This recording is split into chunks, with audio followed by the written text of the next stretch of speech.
Coba lihat perkataan Ibn Al-Iskandari. Apa beliau katakan? Min alamatihi, termasuk tanda-tanda zikir sir yang hidup di hatimu itu, kata beliau, annahu la tahmudu niranuhu, cahayanya takkan lagi pernah padam. Zikir sir, cahayanya tak lagi pernah padam, wala tadhhabu anwaruhu, dan cahayanya takkan hilang. Berarti hidup terus sudah. Kalau orang sudah zikir sirnya hidup, dia bersama Allah dimanapun dia berada. Kalau sudah bersama Allah, kira-kira bisa takut lagi tak? Tak bisa. Orang takut tu jauh dari Allah. Kau dekat tak ada takut, tak ada gentar, tak ada susah. Inilah surga dunia yang kita dapatkan.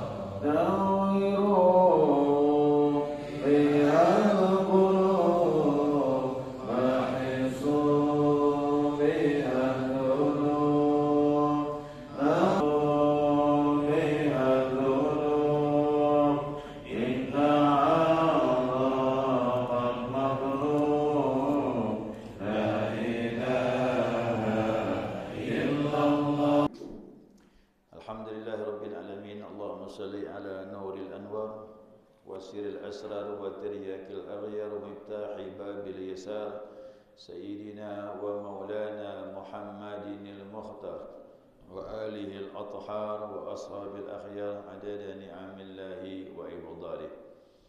سبحانك لا علم لنا إلا ما علمتنا إنك أنت العليم الحكيم. اللهم ذكرنا ما نسينا وعلمنا ما جهلنا ولا حول ولا قوة إلا بالله العلي العظيم. Qala musannif rahimallahu ta'ala wa nafa'ana bi'ulumihi fid dharain amin. Jamaah salat subuh rahimakumullah. Assalamualaikum warahmatullahi wabarakatuh. Alhamdulillah, senantiasa kita mengaturkan pujian dan syukur kita kepada Allah atas limpahan rahmah hidayahnya. Subuh ini kita dapat melanjutkan kajian kita, mudzakarah kita, panduan kitab Miftahus Sudur. Selanjutnya pengarang menyatakan wasadatul sufiyah. Ya. Maka para pemimpin kita, ya, para sufi, para guru-guru yang membersihkan diri ini, yu'awadunal muridinal awalan ala dzikril lisan. Ya, ia membiasakan kepada murid-muridnya pertama kali zikir lisan. Nah, ya. Tidak boleh tidak. Tahap awal dimulai dengan zikir lisan. Bohong orang yang bilang langsung zikir hati, langsung zikir sir, langsung zikir roh. Bohong. Tidak ada jalannya. Ya, tahap awalnya zikir tubuh dulu. Ya, dengan gerakan tadi, la ilaha illallah, la ilaha illallah. Begitulah awalnya. Ataupun dengan jalan yang lain, zikir-zikir lain pun tetap zikir lisan. Ya, lisan itu menyebut Allah Subhanahu wa taala, nanti dia bisa membantu hati. Diulang-ulang dengan mulut, sasarannya ke hati. Nanti lambat laun mulut menyebut, hati ingat. Mulut menyebut, hati ingat. Pertama, mulut menyebut, hati lalai. Itu sudah hukumnya begitu. Ya, mulut menyebut, hati lalai. Cuma berjamaah dia bisa membawa kepada hati. La ilaha illallah. Ramai-ramai yang lalai bisa ingat kepada Allah. Kerana hebatnya suara berjamaah ini. Lalu bagaimana kalau saya berzikirnya Pak Ustaz dengan mulut, tapi pikiran kemana-mana? Tak masalah. Masih bagus daripada kau lalai tak berzikir. Ya, orang lalai berzikir masih bagus daripada lalai tak berzikir. Apa sebab? Allah masih mentakdirkan mulutmu mau menyebut Allah, walaupun pikiran mulut lalai kepada dia. Nanti mudah-mudahan dari zikir lalai tadi hanya mulut saja, pikiran tak kemana, nanti dibawa hatimu juga akan ingat kepada Allah. Begitu dia. Ya. Nah, kemudian alladzi yuraqihim ma'al muwalat min dzikril qalbi. Nah, kemudian nanti dia akan meningkat, ya, terus meningkat digiring bersama dengan zikir hati. Alhamdulillah, zikir kita ada dua. Zikir mulut, yang kedua zikir hati, yang pertama zikir khafi. Zikir jahar, lantang suara kedengaran, zikir khafi dalam hati. Mulut ditutup, gigi dirapatkan, lidah dilekuk ke atas, ke langit-langit. Ya, cuma hati yang menyebut Allahu Allah, Allahu Allah terus. Jadi dua-dua dipakai nih, zikir lisan, zikir hati, biar nyatu nanti. Lambat laun mulut menyebut, hati ingat. Nah, jadi zikir ini sebenarnya ingatnya bukan di sini, bukan di otak nih, bukan di pikiran. Ingat Allah tuh di sini. Nah, mulut menyebut, sasarannya di sini. Ini untuk apa nih? Tafakur. Nanti banyak ingat kepada Allah di hati, pikir bertafakur tentang kebesaran Allah. Itu yang mantap. Nah, kalau tak ada berzikir, tak bisa tafakur, Pak. Ya, kita lihat firman Allah. Wa ikhtilafil laili wan nahari la ayatin li ulil albab. Ya, langit bumi ini tanda-tanda orang yang melihat, yang punya akal. Siapa mereka? Alladzina yadhkuruna Allaha qiyaman wa qu'udan wa ala junubihim. Mereka ingat kepada Allah berdiri, duduk dan berbaring kapan saja. Kemudian yatafakkaruna fi khalqis samawati wal ardh. Kemudian bertafakur tentang kebesaran langit dan bumi. Pertanyaannya, zikir dulu atau tafakur dulu? Zikir dulu. Ada zikir, ada Allah di hatimu, baru bisa tafakur tentang kebesaran Allah. Tak ada zikir, tak bisa tafakur.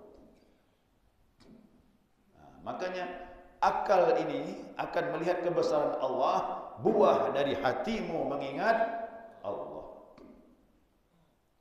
Yang inilah kata ulama, 1 jam, ya, yatafakkaru sa'atun yatafakkaru khairun min afdali min ibadati sanatan. Tafakkur 1 jam saja, kata ulama. Bisa tafakkur 1 jam. Itu lebih baik daripada ibadah sunnah 1 tahun. Bapak Ibu, salat sunnah setahun, coba kumpulkan berapa banyak. Kalah dengan tafakkur 1 jam saja. Tapi ingat, tafakkur tak bermanfaat kalau tanpa zikir. Nah, makanya orang bertafakur diiringi dengan zikir, maka ibadahnya besar. Nah, jadi diikat nih, lisan dengan hati nanti akan ketemu, takallufan ila dzikri tab'an, dan dia terbebani terus diulang-ulang sehingga menjadi tabiat. Tahu tabiat? Udah tak bisa lagi lupakan zikir. Tubuh berzikir, hati ingat, tubuh berzikir, hati ingat. Nah, inilah yang saya mau dengan jamaah.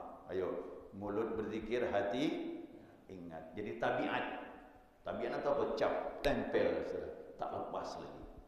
Nah, udah kebiasaan berzikir terus.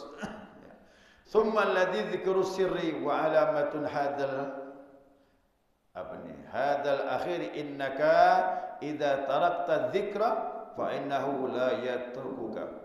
Nah, nanti dari zikir tabiat ini, hati ingat, mulut menyebut, hati ingat, terus begitu, lambat laun dia akan masuk tembus ke dalam yang namanya sir.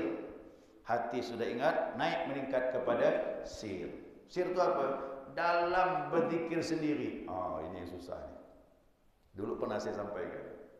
Ya, ada jamaah saya dulu udah meninggal tadi. Lagi buang hajat, Pak. Lagi buang hajat, terkejut dia dalam berzikir kepada Allah. Cepat-cepat dia cebok, dia keluar, takut. Bolehkah Pak Ustaz berzikir dalam dalam WC itu buang hajat. Saya tanya, dengan mulut ke dengan hati? Dengan mulut ke dengan hati? Dengan hati. Hati menyebut, tak masalah.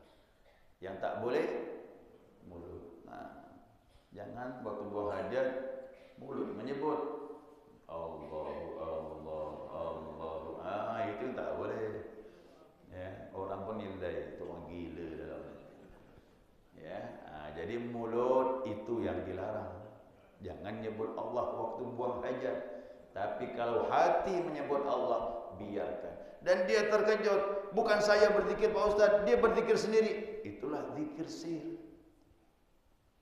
Zikir sir ini bagaimana? Ini disebutkan. Ya. Alamatu hadzal akhir innaka. Ya. Tanda-tanda akhir zikir ini adalah sesungguhnya engkau idza tarakta dzikra, kau meninggalkan zikir, kau tak mau berzikir lagi, fa innahu la yatrukuka, zikir itu tak bisa lagi meninggalkanmu. Walaupun kau hentikan zikir, tapi zikir tak bisa meninggalkanmu. Maka zikir ini bukan punya kita lagi dah. Itu zikirnya milik Allah. Bingung nanti itu, kenapa nih berebut nyebut? Aku tak ingin berzikir, tapi dia berzikir sendiri. Udah, itu hak Allah sudah. Kalau udah begini Pak, kita ingat Allah dimanapun kita berada. Tak bisa lupa lagi dah. Masya Allah, kuda macam ini. Cuman ini proses. Ya, prosesnya lumayan, namanya mujahadah, bersungguh-sungguh dalam berzikir. Allah bilang man jahada fina lanahdiyannahum subulana. Siapa bersungguh-sungguh di jalanku, aku tunjukkan jalan ini. Kalau sudah dapat zikir sir ni Pak, dunia ni seperti kita berada di dalam surga. Orang susah kita tenang, orang galau kita rileks saja. Maka dikatakan la khaufun alaihim wa lahum yahzanun. Tak ada takut, tak ada gentar. Apa pula? Allah sudah bersama. Kita tak bisa lagi lupa dengan Allah Subhanahu wa taala. Makanya saya belajar ilmu tarikat ini baru faham.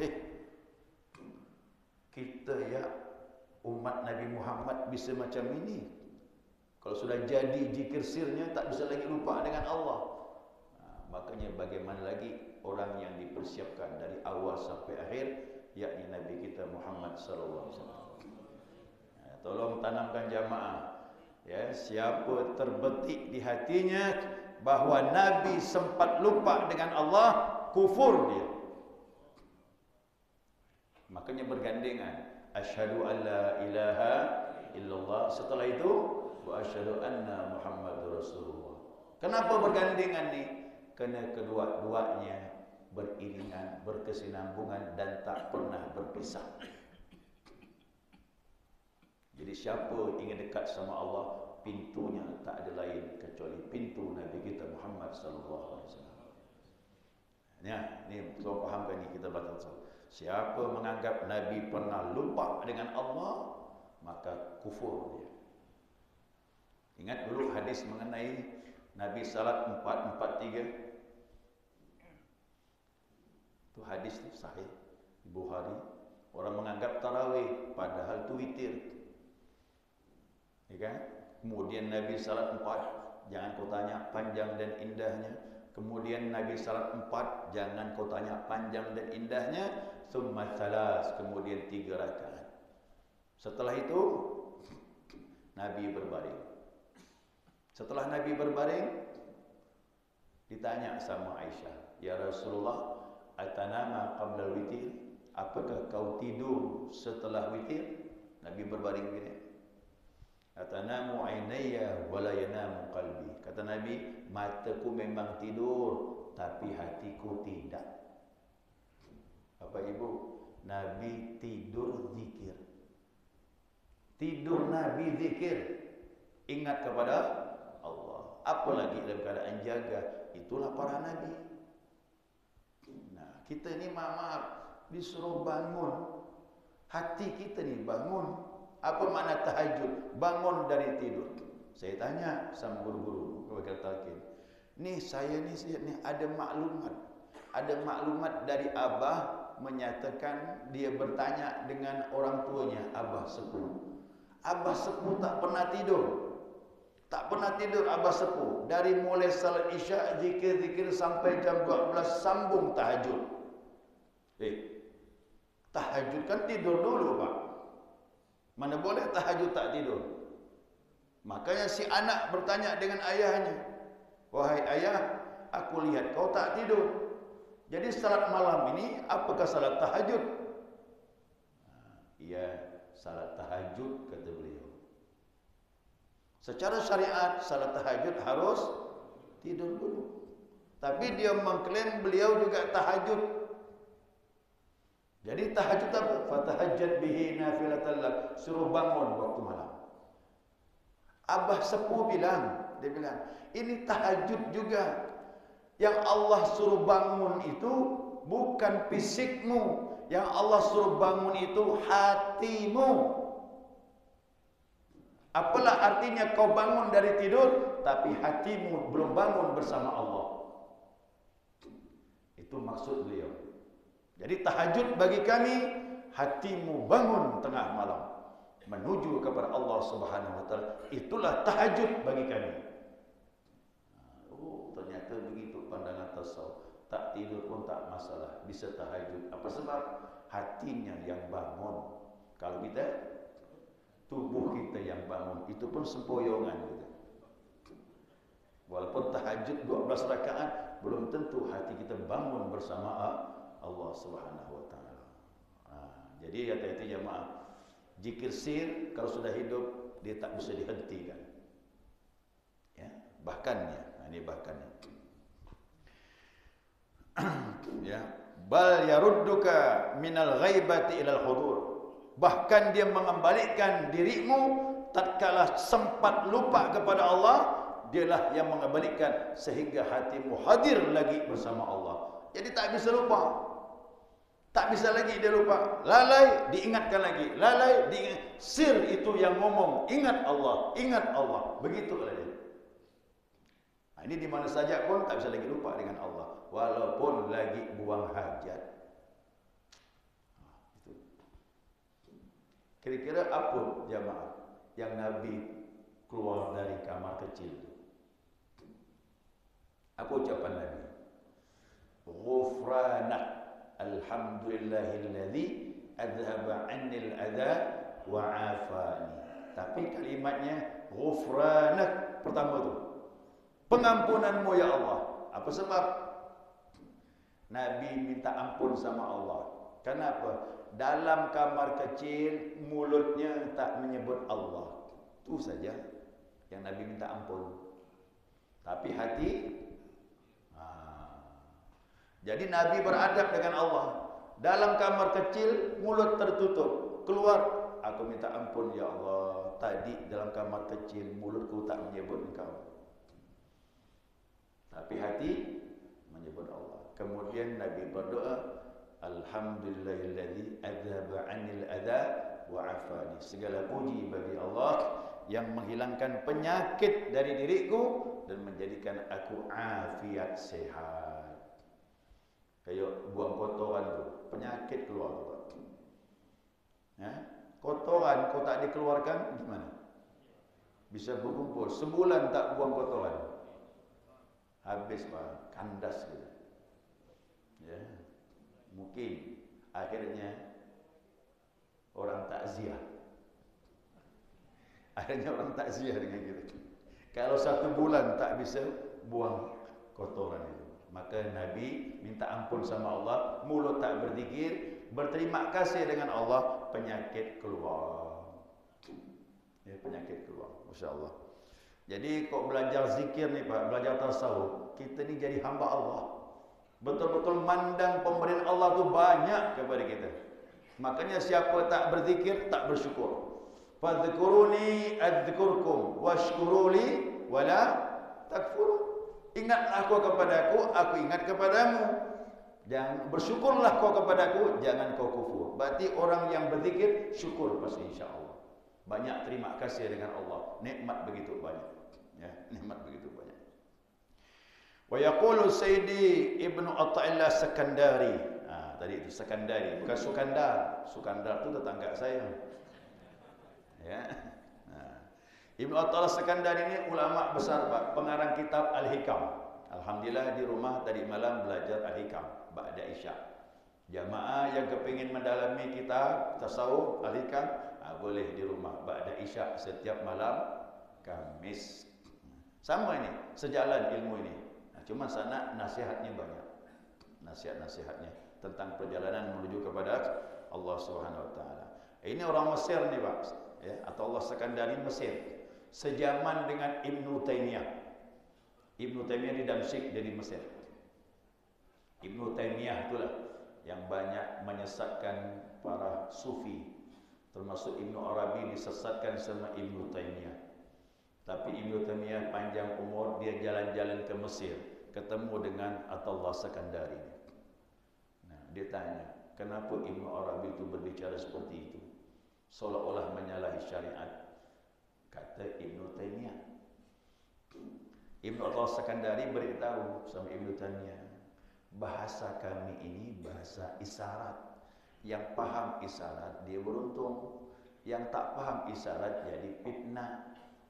Nah, ternyata beliau tak paham isyaratnya jadi fitnah. Coba lihat perkataan Ibnu Athaillah Sekandari. Apa beliau katakan?